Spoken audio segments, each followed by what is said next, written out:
Hi friends, welcome to Paras kitchen. இந்த வீடியோவில் என்ன பார்க்க போகிறேன்னா, காலையில் என்னோடய ரொட்டீன் வேலையை தான் பார்க்கலாம். எப்படி நான் சமைச்சு முடிச்சோன்னே எப்படிலாம் க்ளீன் பண்ணுறேங்கிறத வீடியோ பார்க்கலாம். சமைச்சு முடிச்சிட்டேன். ஒரு 9 மணி இருக்கும். நான் அந்த வீடியோ எடுக்கும்போது எப்படி இருக்குன்னு பாருங்கள். நம்ம சமைச்ச பாத்திரம் எல்லாமே அப்படி இப்படியே இருக்குது. பசங்களை ஸ்கூலுக்கு அனுப்புகிறப்ப அவசரமாக வேலை பார்க்குறனால எதுவுமே நான் கழுவலை எடுக்கலை, அப்படி இப்படியே வச்சுருக்கிறேன். இனி தான் ஒவ்வொரு வேலையாக பார்க்கணும். எல்லாருக்குமே அப்படி தான். காலையில் நேரம் நம்ம கொஞ்சம் பரபரப்பாகவே வேலை பார்த்தா தான் சமைக்கிற வேலையே முடியும். மற்றபடி இந்த கைக்கு பாத்திரம் ஒவ்வொரு நாள் கழுவுற மாதிரி இருக்கும், கம்மியாக இருக்கும். இன்றைக்கி இன்னும் எனக்கு நிறையவே பாத்திரம் இருக்குது. நான் இதை எல்லாத்தையுமே எடுத்து போட்டுடுறேன். முதல்ல சிங்கில் அள்ளி போட்டுருவேன் பாத்திரத்தை எடுத்து போட்டால் தான் நமக்கு பெரிய வேலை முடிஞ்ச மாதிரி இருக்கும். அதெல்லாம் சிங்கில் அள்ளி போடுறேன். இதெல்லாமே வேஸ்ட்டு, காய்கறி கட்டின வேஸ்ட்டு எல்லாமே இருக்குது. கட் பண்ண வேஸ்ட்டு இதை டஸ்ட்பின் எடுத்து போட்டுடுறேன்.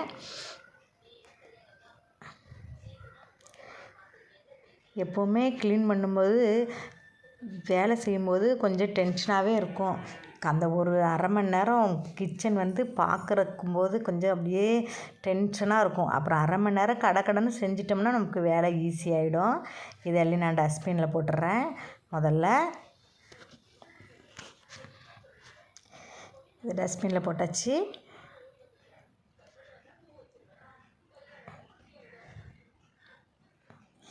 எனக்கு கிச்சன் மேடையில் இந்த சைடு இருக்கிறத எடுத்துகிட்டேன். அந்த சைடு இருக்க பாத்திரத்தெல்லாம் அள்ளி சிங்கில் எடுத்து போடணும். தோசை ஊற்றிட்டு மாவு அப்படியே வச்சுருக்கிறேன். அந்த மாவை எடுத்து இன்னும் ஃப்ரிட்ஜில் தூக்கி வைக்கணும். எல்லாம் கனெக்ட் பண்ணி எல்லாம் தூக்கி ஃப்ரிட்ஜில் தூக்கி வைக்கணும். அப்போ தான் நம்ம பாத்திரம் கழுவுறதுக்கு ஈஸியாக இருக்கும்.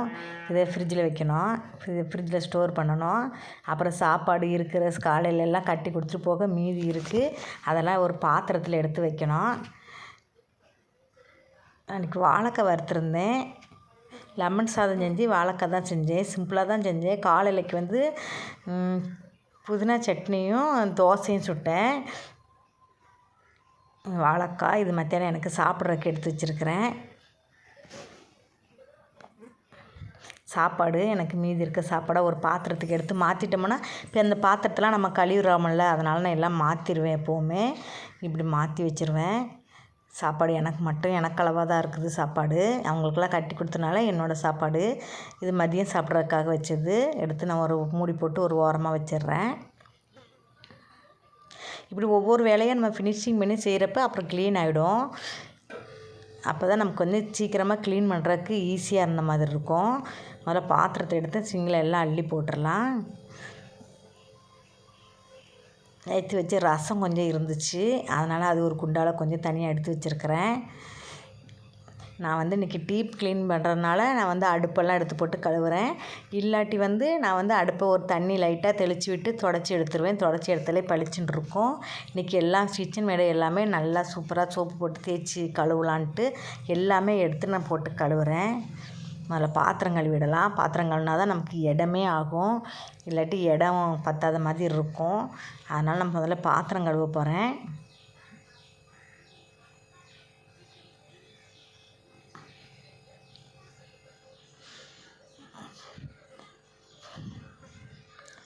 பாத்திரம் ஒரு அரை மணி நேரம் ஆகும் பாத்திரம் கழுவுறதுக்கு.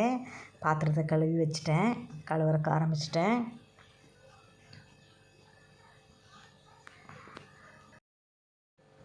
பாத்திரம் கழுவியாச்சு.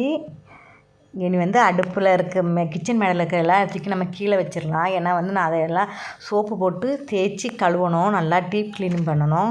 அதுக்காக தான் எல்லாம் தூக்கி ஒன்று ஒன்றா கீழே வைக்கிறேன். எல்லாத்தையுமே தூக்கி வச்சுட்டேன் பாருங்கள். கிச்சன் மேடை ப்ளெயினாக இருக்குது, அடுப்பு மட்டும்தான் இருக்குது. இந்த சைடு வச்சுருந்ததெல்லாம் எடுத்துட்டேன். இனி நல்லா லிக்விடு போட்டு நான் தேய்ச்சி கழுவ போகிறேன். வாரத்துக்கு ஒரு நாள் இப்படி கழுவுனா தான் கிச்சன் மேடை அந்த பிசு தன்மைலாம் இல்லாமல் இருக்கும். டெய்லி கழுவுன்னு அவசியம் இல்லை. வாரத்துக்கு ஒரு நாள் லிக்விடு போட்டு நான் கலந்து வச்சுருக்கேன் பாருங்கள். ஒரு துணி எடுத்துகிட்டு போட்டு நல்லா தேய்க்கலாம். அடுப்பு மேலே கொஞ்சம் நம்ம முதல்ல நல்லா தெளித்து விட்டுட்டு நார் போட்டு தேய்க்கணும். அடுப்பில் லைட்டாக ஏதாச்சும் நமக்கு சாப்பாடு செய்யும்போதோ இல்லை பாலோ ஏதோ கொட்டி இருந்ததுன்னா அது லைட்டாக நல்லா நாரை போட்டு தேய்ச்சா தான் வரும். நான் நல்லா நாரை போட்டு தேய்க்கணும்.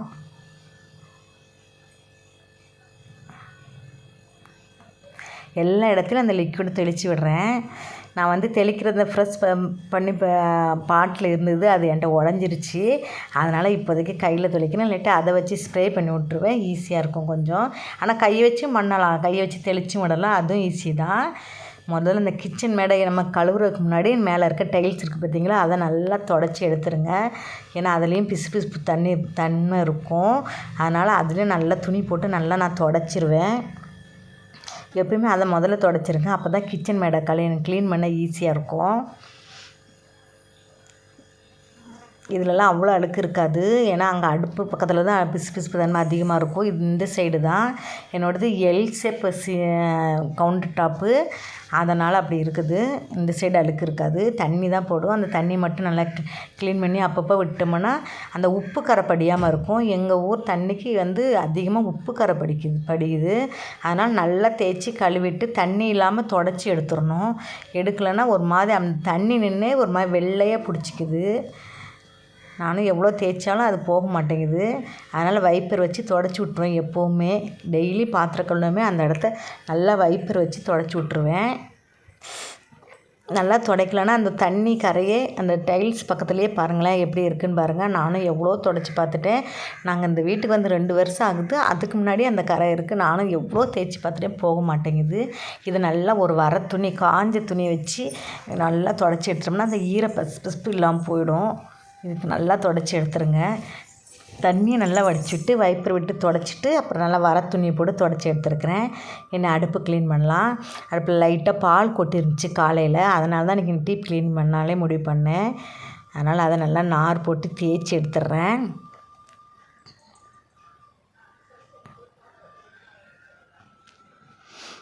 கீழே எல்லாமே நல்லா நார் போட்டு நல்லா இங்கே, ஏன்னா அடுப்பில் நம்ம சமைக்கிறதுனால கொஞ்சம் பிசு பிசுப்பு தன்மை அதிகமாக இருக்கும். அதனாலுமே இதெல்லாமே நல்லா தேய்ச்சி கழுவணும். கரெக்டாக வாரத்துக்கு ஒரு நாள் நான் கழுவிடுவேன் எப்படியும். மற்ற நேரம் துணி வச்சு துடைக்கிறதோடு சரி. அதுக்கு முன்னாடியும் நான் மேலே டைல்ஸ்லாம் துடைச்சிட்டேன், அதனால தான் கீழே போட்டு நல்லா தேய்ச்சி கழுவுறேன். தண்ணி ஊற்றி நல்லா வைப்பர் வச்சு தள்ளி விட்டுருங்க.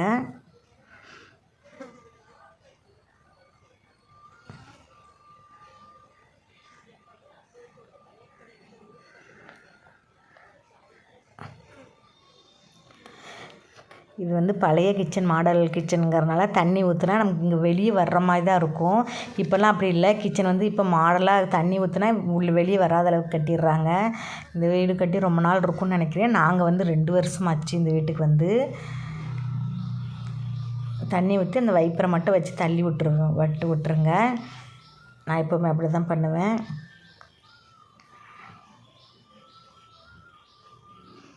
நல்லா தண்ணி ஊற்றி நல்லா கழுவிட்டு நல்லா ஈரத்துணி வச்சு நல்லா தொடச்சி எடுத்துட்டு அதுக்கப்புறம் நல்லா காஞ்ச துணி வச்சு மறுபடியும் ஒரு வாட்டி நல்லா நம்ம தொடச்சி எடுத்தால் தான் அந்த பிசுபிசுப்பு தன்மை எல்லாமே போய் நல்லா பளபளன்னு இருக்கும்.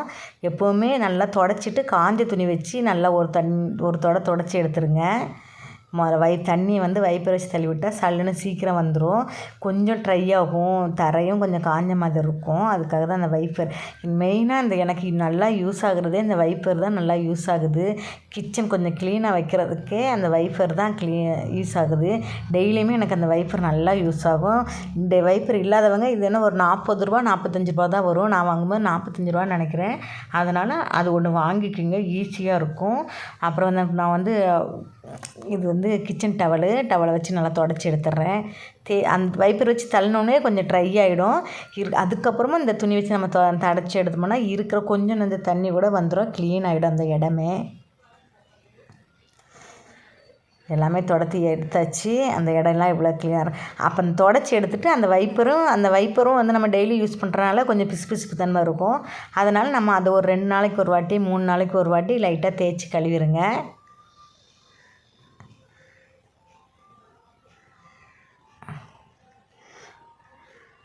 அதிகமாக உப்பு கரை படிக்குது, அது ஏன்னு தெரில. இந்த தண்ணிக்கா என்னென்னு தெரில. எனக்கு எப்போவுமே நான் எவ்வளோ தேய்ச்சிக்கலாம்னா உப்பு கரைக்கு மட்டும் அதிகமாக படிச்சிருது. இப்போ க்ளீன் பண்ணிட்டு பாருங்கள் எப்படி இருக்குதுன்னு பாருங்கள். கிச்சன் மேடை இப்போ கொஞ்சம் பளபளன்னு ஆயிடுச்சு. முதல்ல பார்த்ததுக்கு இப்போ எவ்வளோ இதாக இருக்குதுன்னு பாருங்கள்.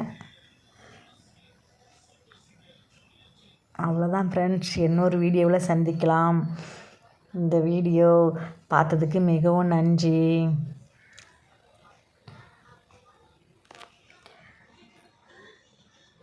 பாய், see you.